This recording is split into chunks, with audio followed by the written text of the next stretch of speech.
If you confuse Regal Elementary's gym Friday 2, 1, push it! with Houston on flight day, you'd be forgiven. Where else has launched so many smiles? Just look at Principal Sean Flaherty's face. Oh gosh, fills my heart. This last day before break, almost as eye-opening Keep going. as Christmas morning. But it's not always toy joy causing lost sleep. When they think of winter break coming up, and even some of our students that are homeless, they're thinking about, am I sleeping in a car?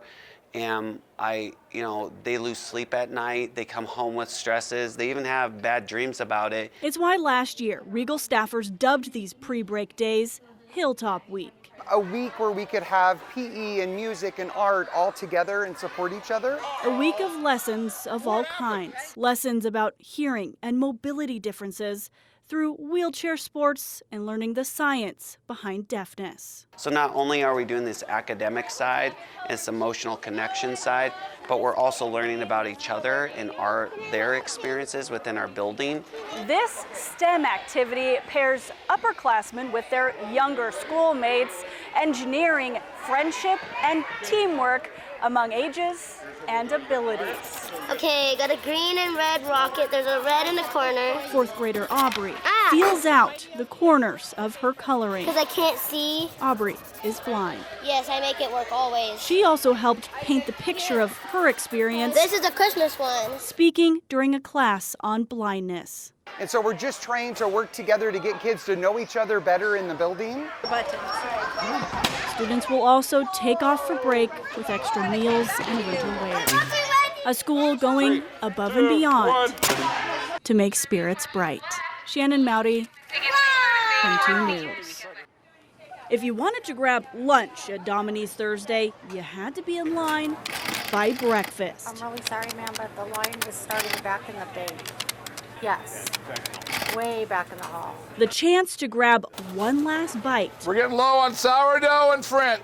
sent business out the door and around the corner. It's to be expected when a downtown staple and its longtime owner, Tom Domini, say goodbye. I'll miss all you guys. Everyone. Tom is retiring after more than 50 years and one last lunch rush. Started at 8 o'clock this morning making them. We had about 150 to start with this morning. So we didn't let anybody in here until 10 o'clock this morning so we could get all caught up. And then look what happened. It would drive anyone to tears. The dedication that drove some customers to go great lengths. No, I flew in from Virginia Beach for the sandwich. That is why I am here. Yes, I mean, and family, but yeah, for the sandwich. For the sandwich primarily. Yeah. It wasn't just customers who put in the miles. It was always in the family. Oldest brother Joe flew in from Phoenix to send off his brother and the family business. We were partners for about 15 or 20 years. I worked here until 2013. Good luck, man. Thank you. Luck landed Emily Buriak in the line. It lucked out. I wanted to come earlier in the week but wasn't able to, and then my roommate hurt himself, and so we were able to sneak in today. An emergency room trip turned happy accident. The silver lining of a gray cloud. With a heaping helping of irony behind that bandage. Cleaning a knife in the sink. Yeah, just trying to make a hand slip. Yes, Yeah, trying to make a sandwich. Yeah, ironically enough. Yeah. Leave it to the professionals, I guess. The sandwiches may be back in a different location run by a longtime employee. But this professional is taking his career to go. Okay, last one. Shannon Mowdy, KREM 2 News. Thank you. Now I got 3 to go.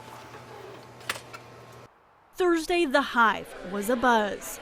Crowds and cameras for Spokane's possible next chapter. I want to tell you about how 2 governmental departments came together to develop the great community story. Spokane Parks and Spokane Public Schools will likely come to voters this fall to ask for more taxes to pay for more than 200 projects, except they're working together to do more with less money. It is the key to making sure that we use the most out of the taxpayers' investment. Spokane Parks and Rec is proposing a $240 million 20-year levy. The school district will run a separate but aligned $200 million 5-year bond. Working solo, those separate initiatives would cost property owners 31 cents for every $1,000 of home value. But together, both entities say it would cost 29 cents per $1,000 to fund those more than 200 joint projects. It is incredible, the opportunity that we have in front of us.